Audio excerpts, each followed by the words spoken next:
अस्सलाम वालेकुम बच्चों, कैसे हैं आप लोग? ठीक है, सही। छुट्टियां हैं, खूब आराम कर रहे होंगे, पढ़ाई भी करें साथ साथ, क्योंकि आपके पेपर होने वाले हैं और आपको बहुत अच्छा मौका मिला है तैयारी करने का। रात को देर से भी सोएंगे तो सुबह मसला नहीं उठने का, और सुबह उठकर जल्दी उठकर भी पढ़ेंगे तो दोपहर में सोने का मसला नहीं है। आराम से बैठ के घर में तैयारी करें। अल्लाह ताला ने आपको अच्छा मौका दिया है और घर में रहेंगे तो सेफ भी रहेंगे। सही। आज हम पढ़ रहे हैं हिस्सा नसर में ड्रामा। ठीक है, ड्रामा शायद ये मैंने 2 क्लासेस में पढ़ा दिया है, एक क्लास रह गई है, तो चलें आप लोग जिसने पढ़ लिया है उसका रिवीजन हो जाएगा, अच्छी बात है। ठीक है, तो हम ड्रामा पढ़ रहे हैं, ड्रामे की डेफिनेशन, ड्रामे के बारे में सारा कुछ मैं आपको बता चुकी हूँ। सही है। और ड्रामे का एक क्वेश्चन जो बनता है, ड्रामे की तारीफ, ड्रामे के इब्तिदा, ड्रामे का इर्तिका, ये सब मैंने आपको एक बनाकर फोटोस्टेट की शक्ल में दे दिया है। अगर किसी के पास नहीं है तो मुझसे कांटेक्ट कर लीजिएगा, तो मैं दोबारा सेंड कर दूँगी ग्रुप पे। ठीक है, ठीक है। तो आज हम पढ़ रहे हैं ड्रामा। एक ड्रामा हम पढ़ चुके हैं, इम्तियाज़ अली ताज का आराम और सुकून। ठीक है, अब हम जो पढ़ रहे हैं उसका नाम है समंदर का दिल, और ये इसके ड्रामा निगार है या मुसन्निफ मिर्ज़ा अदीब। ठीक है, तो आज हम मिर्ज़ा अदीब का जो है तारुफ करेंगे और इस सबक का खुलासा जो है मैं आपको बताऊंगी। ठीक है, अगर आप चाहते हैं तो मेरी वीडियो को गौर से सुनिएगा, और जो है 1-2 बार सुनेंगे तो खुलासा आपको समझ में आ जाएगा और अपने अल्फाजों में कहानी की सूरत आप लिख सकेंगे। लेकिन अगर आपने नहीं सुना या परवाह नहीं की तो फिर आपको खुलासा जो है समझ नहीं आएगा। इट्स बेस्ट तरीका ये है कि आप मेरे लेक्चर को गौर से सुनिएगा, जो मैं खुलासा बयान करूँगी, और उसको जब अपने अल्फाजों में लिखेंगे तो वो बेहतरीन खुलासा होगा, क्योंकि उसमें आप अपने अल्फाज शामिल करेंगे। जिस हद तक आपको समझ में आया होगा वो उसमें आप बिल्कुल सही तरीके से बयान करेंगे तो वो ज़्यादा अच्छा होगा बनिस्बत इसके कि आप कहीं से छाप के जो है देखें और उसको दिखाएं। तो बहरहाल अपने लफ्ज़ों में लिखेंगे तो वो आपको जो है कभी भूलेगा नहीं और हमेशा याद रहेगा। ठीक है, तो बच्चों सबसे पहले तो हम मिर्ज़ा अदीब का तारुफ करते हैं, तो कि मिर्ज़ा अदीब कौन थे। उर्दू अदब में मिर्ज़ा अदीब एक ड्रामा निगार, मुतरजम, कॉलम नवीस और अफसाना निगार की हैसियत से मौजूद है। ठीक है, मशहूर हैं, मौजूद हैं। अच्छा, मिर्ज़ा अदीब चूँकि ये इनका कलमी नाम है, जो इन्होंने अपनी जो तहरीरों के में जो नाम बनाया हुआ है वो इनका नाम है मिर्ज़ा अदीब। इनका असल नाम था दिलावर अली ख़ान। ठीक है, दिलावर अली इनका नाम था, दिलावर अली।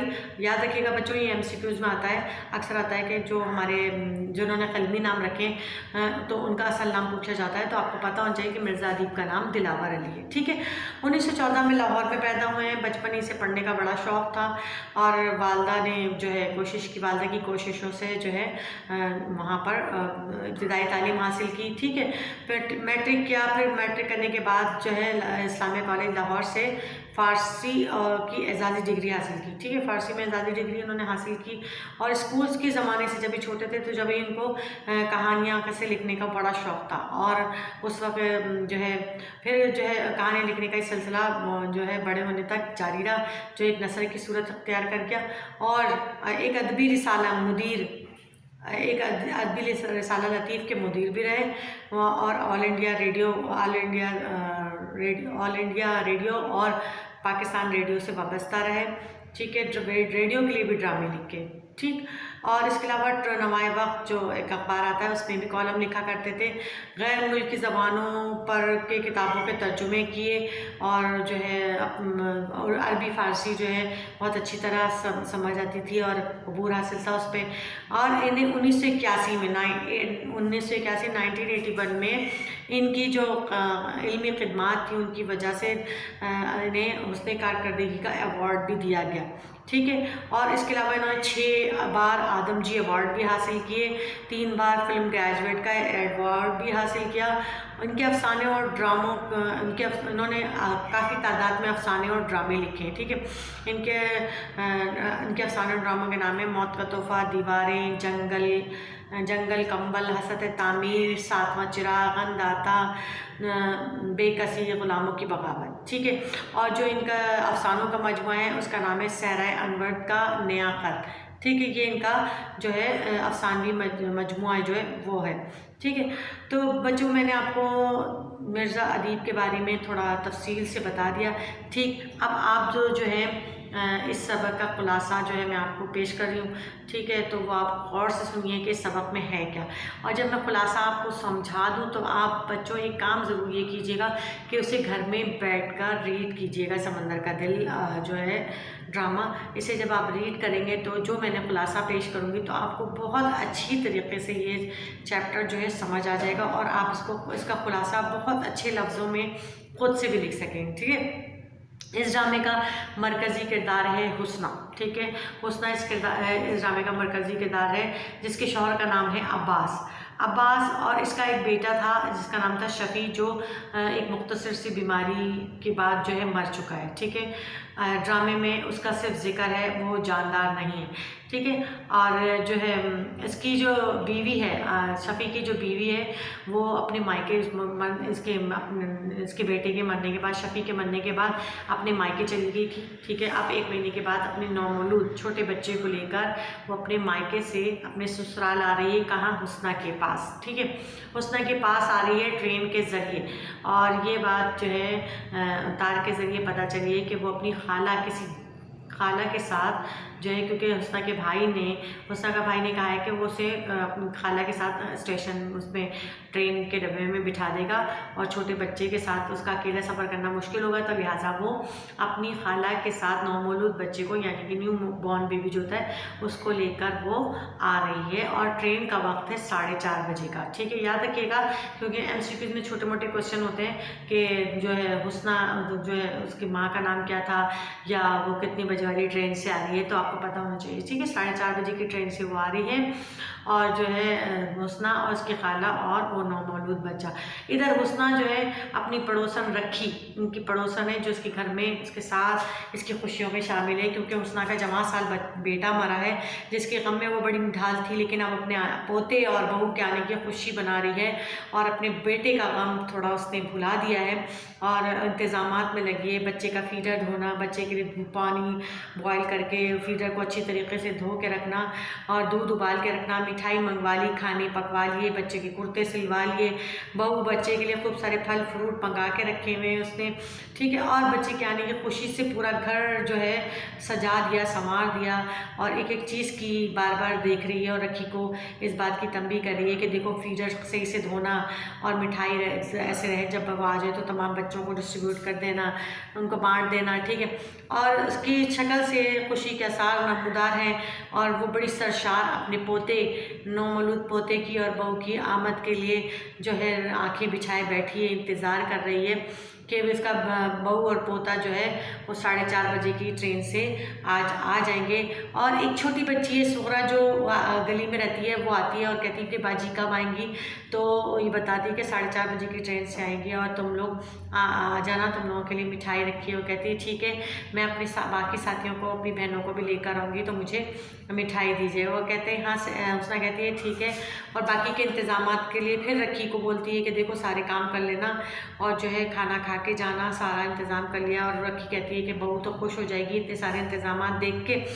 और जो है ये दोनों बैठी बातें कर रही होती है, तो इतने में जो है रखी का बेटा जो है वो आता है, और वो कहता है कि जो है जो आने वाली जो ट्रेन है उसको हादसा हो गया, ठीक, उसको हादसा हो गया। अब वो हुस्ना सुनती है तो आवाज़ भागता होकर भागती है, तो वो रखी उसको कहती है अरे छोड़ो, तुम रुको तो सही, मेरी बात सुनो, ऐसा कुछ नहीं हुआ होगा, और जो है ज़रूरी थोड़ी है कि ट्रेन का हादसा हो तो पूरी ट्रेन तबाह हो जाए, एक और औरतों का डब्बा तो फिर भी पीछे वाला डब्बा होता है, और ना बैठो तो सही, कुछ नहीं हुआ होगा, और बहू और बेटा बिल्कुल सही होंगे। और हुस्ना जो है वो बिल्कुल एकदम उसे गम से निढाल होती है, लेकिन वो इस बात की उम्मीद रख के कि शायद बहू और बच्चा इस ट्रेन में ना हो, बैठ जाती है। और थोड़ी देर के बाद सोहरा आके बताती है कि यानी थोड़ी देर के बाद जो है इनका शौहर, जो हुस्ना का शौहर है अब्बास, वो भी आ जाता है, और वो बताता है कि ट्रेन को हादसा हो गया और बहू और पोता नहीं मिले। तो वो इस बात से थोड़ी सी मुतमईन हो जाती है कि शायद बहू की खाला को टाइम नहीं मिला होगा या किसी वजह से बहू की खाला नहीं आ रही होगी, तो हुस्ना के भाई उसने जो उसकी बहू के भाई ने उसको ना ट्रेन में सवार नहीं कराया होगा, इसलिए वो उस ट्रेन में नहीं होगी, इसलिए वो नहीं मिली। ठीक है, लेकिन थोड़ी देर के बाद सोहरा जो है हाँ ना टेलीग्राम ले आती है और अब्बास को दे देती है, जो हुस्ना का शौहर है। अब्बास जो टेलीग्राम पढ़ता है तो जो है ना वो पढ़ता है तो पता चलता है कि हुस्ना की बहू, पोता और उसकी खाला इसी ट्रेन में थे जो हादसे का शिकार हो गई, और उसमें इनकी बहू, पोता और खाला तीनों जो है मर जाते हैं।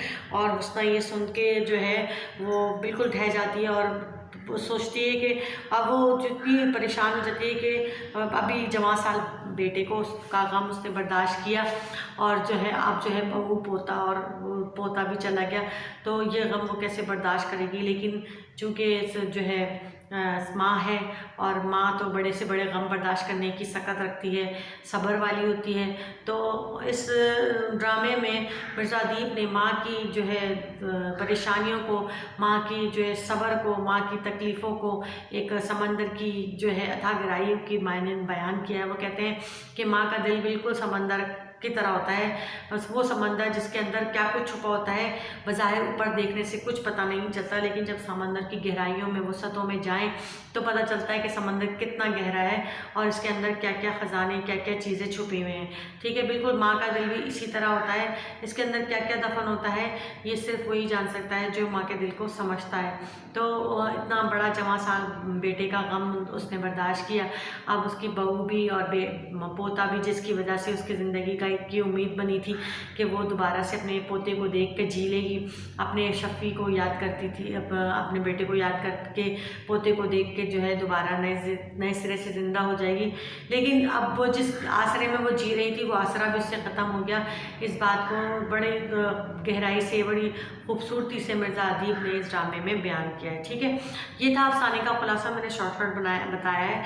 आप कम से कम 1 से 1.5 पेज पे लिखिएगा। ठीक है, और इसका हर्फ़ आखिर भी लिखना है कि मिर्ज़ा अदीब जो है मिर्ज़ा अदीब के ड्रामों में जो है एहसासात जो है नुमाया तौर पर नज़र आते हैं, और उन्होंने इस जज्बे को ख़ास तौर पर उभारा है कि माँ का दिल कितना बड़ा समंदर के मानंद होता है, जिसमें तमाम दुख, तमाम गम, तमाम तकलीफ़ें ऐसी जा छुपती हैं जैसे समंदर के अंदर ख़जाने दफन होते हैं और किसी को पता नहीं होता। ठीक, तो आपने ये सब लिखना है और लिख के आपने मुझे ये काम जो है जब आएगा आपका तो वो मुझे सब एक साथ चेक करवाना होगा। ठीक है, तो बच्चों ये इसको वो नहीं लीजिएगा, सीरियस हो जाइए पढ़ाई की तरफ से।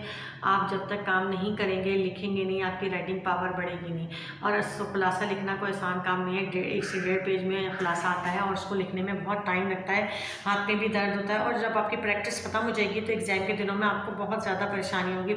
इसलिए जो भी लेक्चर आप अटेंड करें तो जो उसमें इंस्ट्रक्शन आपको टीचर दें तो उस पर ज़रूर अमल करें बच्चों, ये आपके फ़ायदे के लिए।